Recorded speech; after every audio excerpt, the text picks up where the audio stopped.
gente vai conversar agora sobre como ajudar os filhos a lidar com a violência. Eu estou recebendo aqui no nosso estúdio o doutor Alexandre Ribeiro, que é psicólogo, e vai conversar com a gente sobre esse tema. Tudo bem, doutor Alexandre? É um prazer estar com você, Jaque. Boa tarde, o prazer é todo nosso. Doutor Alexandre, quando a gente fala de violência, cada dia a gente tem se deparado com mais situações complicadas. A gente pode falar que, de um modo geral, a violência sempre existiu, mas agora a gente tem a internet, a gente tem a televisão, a capacidade da gente observar tudo o que acontece a qualquer momento. Só que nos últimos tempos eu tenho me assustado com o que eu tenho visto. Hoje mesmo colocaram fogo num caminhão em protesto. O que é isso que está acontecendo, doutor Alexandre? Quer dizer, na verdade, quando a gente fala sobre violência, a gente está falando sobre violências, né? O que você está mostrando tipos, né? é um quadro generalizado de violências que a gente tem assistido. Tanto uma violência no social, que a mídia retrata, como a violência também doméstica, dentro de casa, violência na escola, o bullying. Então a nossa sociedade, ela está muito sensível hoje para os casos de violência. E aí surge o tema do programa, que eu acho que é incrível, é como os pais, como a escola pode ajudar a criança e o adolescente que está vivendo neste clima de violência. Eu vou fazer algumas perguntas permeando todas essas questões e os locais onde os jovens podem se deparar com violência, mas eu preciso começar com uma pergunta muito pontual. Ontem mesmo eu estava entrevistando o Heródoto Barbeiro e a gente falava um pouco sobre o jornalismo sensacionalista, que é quase inevitável hoje, né? Você zapeia e você encontra em vários canais o jornalismo sensacionalista, que de alguma forma traz informação. A gente não pode dizer que não, de uma forma que talvez nos assuste. As crianças e os adolescentes podem assistir, os pais podem deixar os jovens assistirem isso, porque a gente que é adulto fica assustado assistindo isso às vezes. Então, na verdade, esse jornalismo, ele está retratando uma situação, ele está retratando... Que existe, né? Que existe. Mas o problema é o seguinte, é que ele para nisso. É uma televisão que não tem um compromisso em educar. Né? Ela não tem um compromisso de ajudar esse jovem, esse adolescente a lidar com a violência. Por exemplo, o que a gente nota aqui na RIT é que o compromisso de vocês é de promover a pessoa humana. Então o teu programa agora é um exemplo claro disso. Você não está querendo só a notícia da violência ou negar que a violência exista, mas você quer mais do que isso. Você quer contribuir para que as pessoas possam aprender a lidar com isso. E o problema é quando os pais permitem esse tipo de programa, e que ele está mesmo nas nossas casas, não dá para impedir, mas eles não estabelecem um diálogo com o filho. Ou seja, eles não procuram ajudar que o filho aprenda a lidar com esta violência. Ou seja, que aquilo que eu estou vendo na televisão, eu possa dimensionar até onde está sendo um exagero, até onde é real, acontece. Então, como eu posso estabelecer medidas no meu dia a dia para me proteger dessa violência?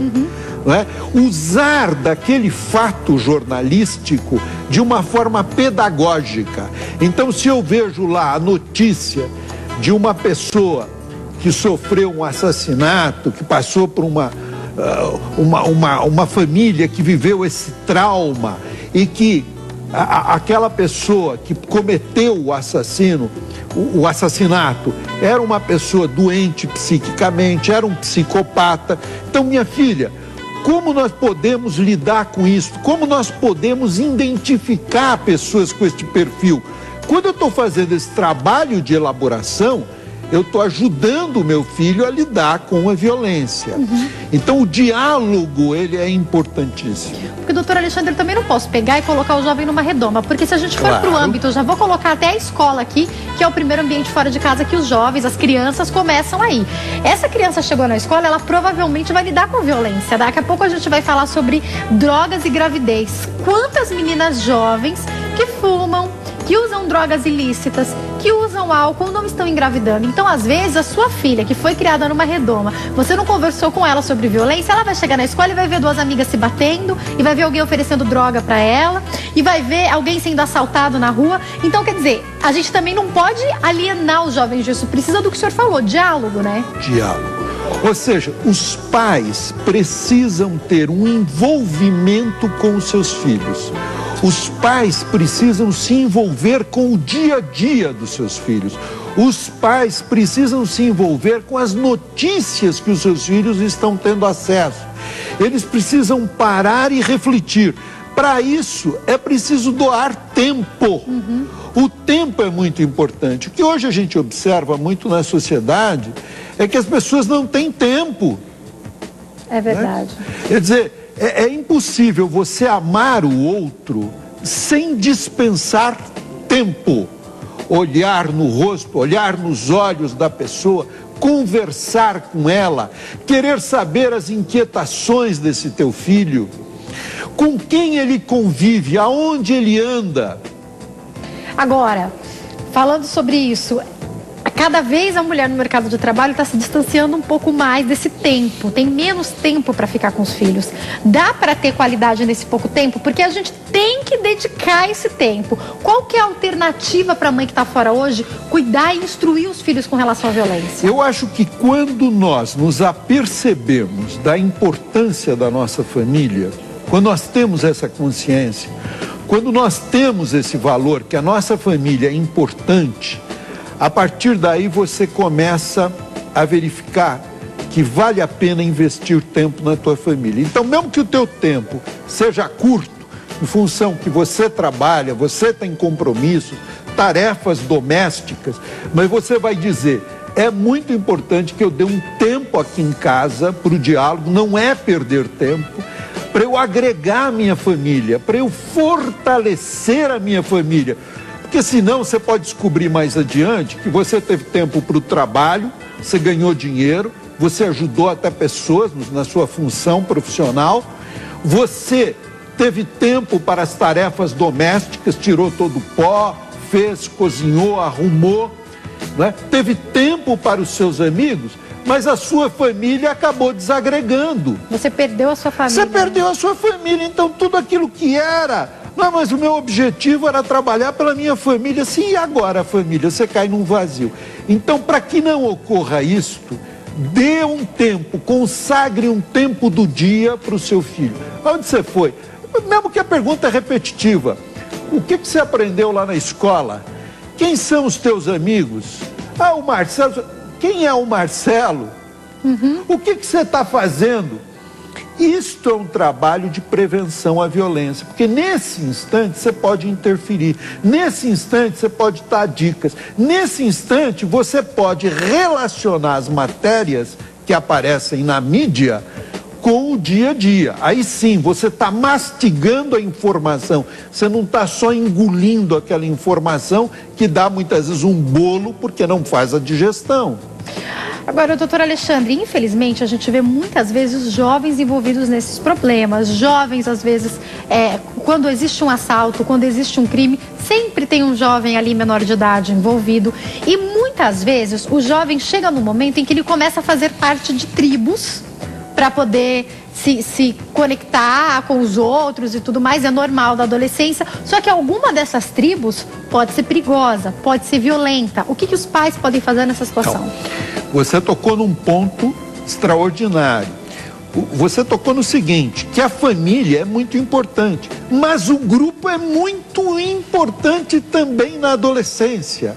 Então, por mais que eu dou para o meu filho uma formação moral, princípios, etc., mas eu não posso descuidar que o grupo para ele é importante. Ele precisa se afirmar nos seus pares. O jovem precisa mesmo desse grupo. Precisa. Ele precisa de um grupo para conviver onde ele possa afirmar-se, ser valorizado, ser reconhecido, paquerar, ter um grande amigo, liderar processos. Ele precisa participar de um grupo.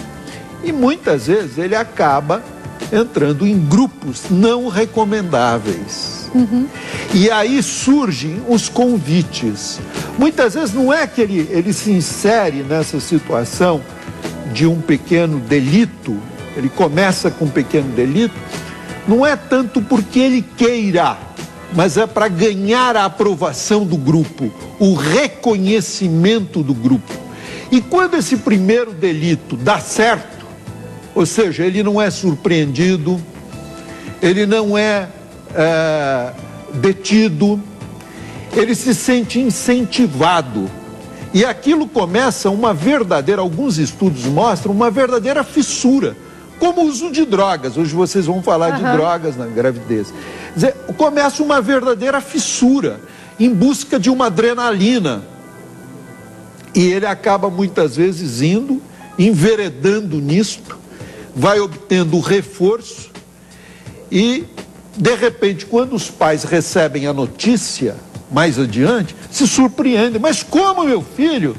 Meu filho saiu para dar uma volta, estava com uns amigos, não é possível. Não é? Vem aquela surpresa. E a partir daí, o processo de retirada deste jovem é às vezes muito difícil, é um desafio muito importante. Mas, doutor, quando a gente fala do caráter da pessoa, porque, por exemplo, vou dar um exemplo bem simples aqui. Se uma pessoa foi ensinada pela família a ser honesto, podem colocar aqui, se eu encontrar um bolo de dinheiro agora, eu vou procurar o dono, eu não vou ficar com esse dinheiro, porque pode colocar um celular, pode colocar o que quiser na minha frente, porque eu tenho esses princípios que eu aprendi com a minha família. Eu estou dando um exemplo da honestidade, mas podia ser qualquer outro, tá? Se um jovem ele é ensinado, os pais passam esses valores para ele. Aí vamos imaginar que esse jovem chegou lá na sua adolescência com seus 13, 14, 15 anos e a mãe está trabalhando fora, os pais começaram a descuidar um pouco, não sabem quem é esse grupo. Esse jovem se insere num grupo que fala, vamos começar a roubar? Vamos fazer assalto? Um grupo de desonestos corre o risco desse jovem que teve princípios de caráter e de honestidade passados pelos pais se tornar um ladrão também? Eu acho assim. Pensando no psique humano mesmo, doutor. Eu acho assim, que a formatação da família, esses valores que prezam o respeito pela vida, a dignidade, eles são muito importantes. E quando eles vêm acompanhados pelo exemplo dos pais, eles têm uma força muito grande. Mas eu não me acomodaria com isto. É isso que eu quero chamar a atenção dos pais. O jovem pode ser influenciado? Pode, porque ele é uma etapa da vida, já que a pessoa está muito vulnerável a essa aceitação, a essa aprovação do grupo. Então nós não podemos, como pai, dizer, não, eu dou um bom exemplo, eu sou uma pessoa de caráter, de conduta e eu estou sossegado. Não. Você é de caráter, dá bom exemplo, ótimo, excelente. Mas você tem que dar um passo além disso. Você tem que saber com quem anda o teu filho. Você tem que se envolver, volto a repetir, com o dia a dia dele. Se eu começo a perceber que esses jovens que meu filho está se envolvendo, vamos supor, meu filho trocou de escola, estou dando um exemplo. Aí nos primeiros meses eu já não gostei do grupinho. Eu sou uma mãe que acompanha, tal, não gostei do grupinho que meu filho tá. Meu filho tem 15 anos, é um adolescente daquela fase complicada. O que eu faço? Bem no começo. Eu acho que primeiro você deve abrir para o diálogo franco essas suas impressões, porque ele já vai perceber que você está, primeiro, interessada com ele, segundo lugar, que você está de olhos abertos. Então não é que você ignora, que você passa por cima, você está de olhos abertos. E se as dúvidas continuam, se aproxime desse grupo, converse, mande vir em casa. Faz a reunião aqui, Faz a reunião aqui. Vá lá buscar o seu filho. Poxa, você vem me buscar? Vim, você é meu filho, você é minha preciosidade, querido. Você é muito importante para mim. Quero que você me apresente os seus amigos. Aonde moram os seus amigos? Eu vou buscar você na casa dele. Seja uma presença. O jovem precisa que você, papai, mamãe, vovó, vovô, seja uma presença forte, ocupe o teu espaço. O problema da violência, já que muitas vezes ela triunfa, ela ganha espaço por culpa dos bons, né? Porque a gente fica atemorizado, acho que eu estou invadindo meu filho, acho que eu não posso. Privacidade. Agora é interessante que quem pratica a criminalidade, o tráfico, etc., não tem esse receio, não tem esse pudor. Ele investe nos jovens. Então nós precisamos ter a coragem suficiente para dizer, eu sou um pai digno, amo meu filho. Não é que eu vou lá anular, não é que eu vou lá fazer inconfidência dele para os amigos, mas eu vou assumir a minha presença de pai. A paternidade, a maternidade. Claro. Agora, doutor Alexandre, eu tenho pouco tempo, então eu quero fazer muitas perguntas. Tem muitas pessoas que estão nos assistindo hoje, no Brasil inteiro, que vivem em situações, em condições de periferia, por exemplo, em favelas, em lugares onde, ou até mesmo em casa, as pessoas podem até ser pessoas que vivem em mansões, mas vivem com a violência dentro de casa, vivem com a violência bem perto, ou porque desde criança conviveram com isso, porque o pai bebe, porque a mãe bate, porque o pai espanca, porque ali perto tem traficantes, enfim. Como, em meio a um cenário deturpado, em meio a um cenário de violência, criar os filhos longe dessa violência? Este é o grande desafio. Criar você, o teu filho, você tem que entender, então, a partir daí, que a família é muito importante, mas ela não pode ser onipotente. Nós podemos com tudo. Nós precisamos de alguns outros suportes sociais que nos ajudem. Um suporte social pode ser a religião. É uma possibilidade. Um outro suporte social, a educação, a escola.